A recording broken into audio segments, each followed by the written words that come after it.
ఇప్పుడు Telangana express news చూద్దాం.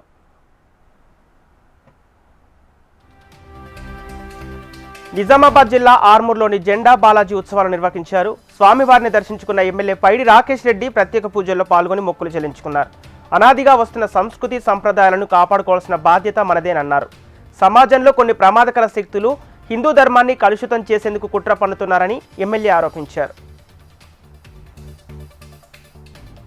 కామారెడ్డి జిల్లా బాన్సువాడలోని మంజీరా నది లిఫ్ట్ ఇరిగేషన్ పరివాహక ప్రాంతంలోని వరి పంటలను ఎమ్మెల్యే పోచారం శ్రీనివాసరెడ్డి పరిశీలించారు. లిఫ్ట్ ఇరిగేషన్ పైపులు పగిలి చాలా నీరు వృధాగా పోతుందని, పైప్ లైన్ను మరమ్మతులు చేయించాలని ఎమ్మెల్యే అధికారులకు సూచించారు. పంటలు ఎండిపోకుండా కలెక్టర్లతో మాట్లాడి నిజాం సాగర్ నీరును వదులుతున్నామని అన్నారు. ప్రస్తుతం నిజాం సాగర్లో 4 టీఎంసీల నీళ్లున్నాయని, పంటను కాపాడుకోవడానికి 7 టీఎంసీల నీరు అవసరమన్నారు. నిజాం సాగర్ కెనాల్ నీరు వృధా చేయకుండా వాడుకోవాలని రైతులకు సూచించారు. మహబూబాబాద్ జిల్లా గాంధీపురంలోని శివారులో చెత్త ట్రాక్టర్లను అడ్డుకొని రైతులు ఆందోళన చేపట్టారు. చెత్తను డంపింగ్ యార్డ్లో కాకుండా రహదారిపై పోయటంపై రైతులు తీవ్ర ఆగ్రహం వ్యక్తం చేశారు. చెత్తను రహదారిపై వేయటంతో వేలాది కోతులు చెత్త కుప్పల దగ్గర ఉంటున్నాయని తెలిపారు. కోతుల బెడదతో తమ పొలాలకు వ్యవసాయ కూలీలు రాకపోవడంతో తీవ్రంగా నష్టపోతున్నామని ఆవేదన వ్యక్తం చేస్తున్నారు. గతంలో ఈ విషయాన్ని మున్సిపల్ కమిషనర్, ఎమ్మెల్యే, కలెక్టర్ దృష్టికి తీసుకెళ్లినా పట్టించుకొని అధికారులు ఇప్పటికైనా స్పందించి చర్యలు తీసుకోవాలని రైతులు డిమాండ్ చేశారు. సత్యసాయి జిల్లా పుట్టపర్తిలో పోలీసులు పేకాట రాయిల ఆట కట్టించారు. డ్రోన్ కెమెరాల సహాయంతో పలు ప్రాంతాలపై నిఘా పెట్టి దాడులు చేశారు. ఏకకాలంలో ఆయా పలు ప్రాంతాల్లో దాడులు చేసిన పోలీసులు 21 మందిని అదుపులోకి తీసుకున్నారు.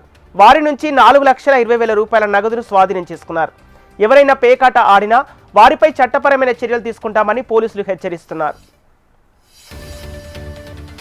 తిరుమల స్వామివారిని ప్రముఖ సినీ నటుడు జయరాం దర్శించుకున్నారు.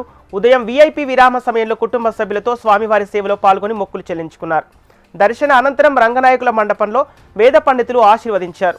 ఆలయ అధికారులు శ్రీవారి తీర్థప్రసాదాలు అందజేసి పట్టు వస్త్రంతో సత్కరించారు. మహబూబాబాద్ జిల్లాలోని రైల్వే క్వార్టర్స్లో దొంగలు బీభత్సం సృష్టించారు. ఓ క్వార్టర్ తాళం పగలగొట్టి 4 తులాల బంగారం, 18 తులాల వెండి ఆభరణాలను చోరీ చేశారు. రమేష్ అనే వ్యక్తి కుటుంబంలో శుభకార్యానికి వెళ్లిన సమయంలో ఘటన చోటు చేసుకుంది. మరునాడు ఇంటికి తాళం పగలగొట్టి ఉండటంతో దొంగలు పడ్డారని గ్రహించి రమేష్కు పోలీసులు ఫిర్యాదు చేశారు. ఘటనా స్థలానికి చేరుకున్న పోలీసులు కేసు నమోదు చేసి విచారణ చేపట్టారు. వికారాబాద్ జిల్లా పెద్దేముల్లోని పలు తండాల్లో అర్ధరాత్రి నుంచి భారీ శబ్దాలు వినిపించాయి. దీంతో తండావాసులు భయభ్రాంతులకు గురయ్యారు. ఉదయం గ్రామస్తులంతా ఏకమై ఈ విషయాన్ని పోలీసులకు తెలియజేశారు. దీంతో గ్రామస్తులు భూ ప్రకంపనలు అయి ఉండవచ్చని వెల్లడించారు. ఇక వాస్తవాలు తెలపాలని ప్రభుత్వ ఉన్నతాధికారులను తండావాసులు కోరారు. విజయనగరంలో వామపక్ష నేతలు నిరసన చేపట్టారు. పెంచిన విద్యుత్ సర్దుబాటు ఛార్జీలను స్మార్ట్ మీటర్లు వ్యతిరేకిస్తూ ఆందోళన చేశారు. స్మార్ట్ మీటర్లు పెట్టడం వల్ల సామాన్య ప్రజలపై భారం పడుతుందని వామపక్ష నేతలు తెలిపారు.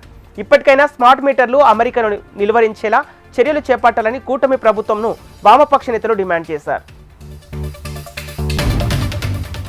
వరంగల్ జిల్లా కట్యాలలో సాగునీటి కోసం రైతులు ధర్నా చేపట్టారు. ఓవైపు వర్షాలు లేక కాలువల్లో నీళ్లు రాక పంటలు ఆగమైపోతున్నాయని రైతులు ఆవేదన వ్యక్తం చేశారు. ఈ ధర్నాకు బీఆర్ఎస్, బీజేపీ పార్టీలు మద్దతు తెలపడంతో జాతీయ రహదారిపై భారీగా ట్రాఫిక్ స్తంభించింది. దేవాదుల నీటితో చెరువులను నింపి తమ పొలాలకు సాగునీరు అందించాలని రైతులు డిమాండ్ చేశారు. సికింద్రాబాద్ బోయిన్పల్లిలో చైన్ స్నాచింగ్ జరిగింది. షాప్లో సామాన్లు కొంటున్న నటించి షాప్లో ఉన్న మహిళ యజమాని గొలుసు లాక్కొని దొంగలు పారిపోయారు. విషయం తెలుసుకున్న పోలీసులు సీసీ ఫుటేజ్ ఆధారంగా కేసు నమోదు చేసి దర్యాప్తు చేపట్టారు.